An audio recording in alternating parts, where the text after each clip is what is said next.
плин, утыртканий, мулдыреп житке.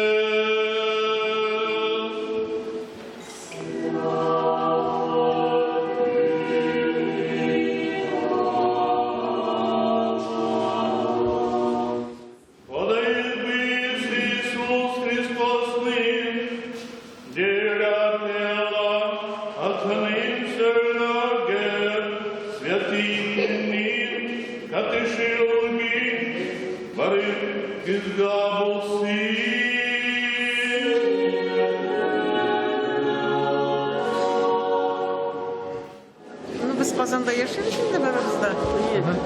Tırdıbıstırlı rayonundan. Tireşi, Bitireş, Tokay. Her bayramda şöyle giyinip gidesin mi? Mamadır. Bizim bayram itu.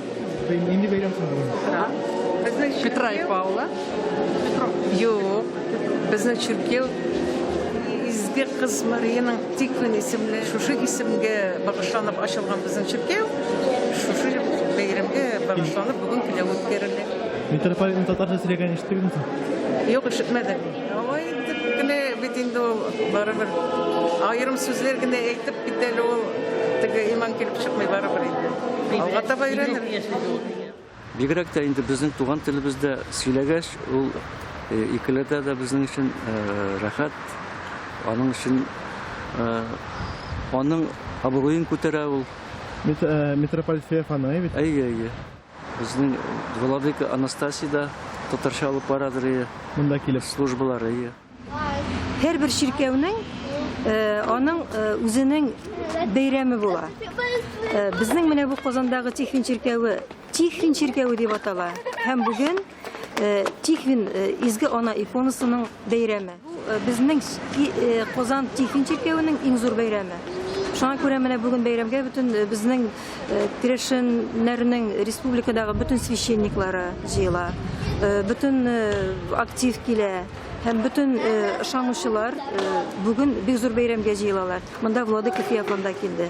Һәм ул бүген менә күрешенчә итеп служба алып бара. Киләү, безнеңчә киләү инде ул, киләү алып бара.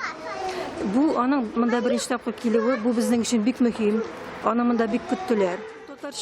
Татарча гыйбадәт димибез без аны. Без аны күрешенчә киләү дибез. Гыйбадәт ул киләү.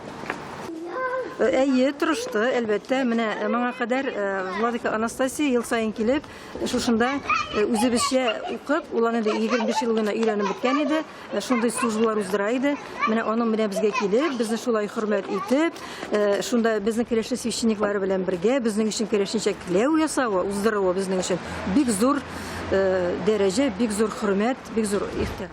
Я хочу поблагодарить усердного труженика на ниве Христовой, настоятеля храма отца Павла.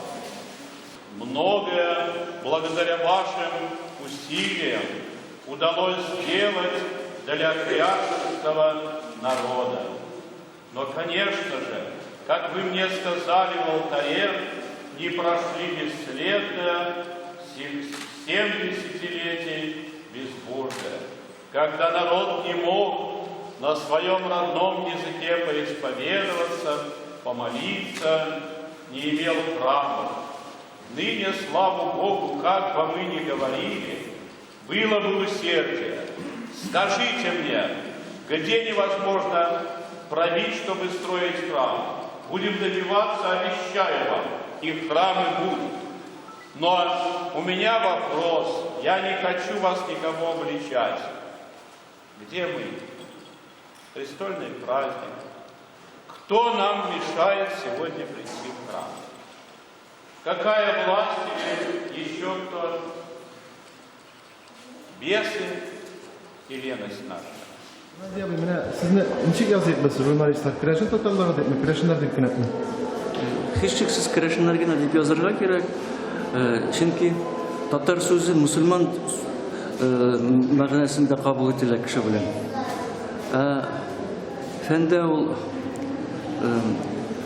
belki boshqacharoqdir, ammo xalq uni qabul etib bitirmaydi. Shunga ko'ra kirashin deb aytib durustroq.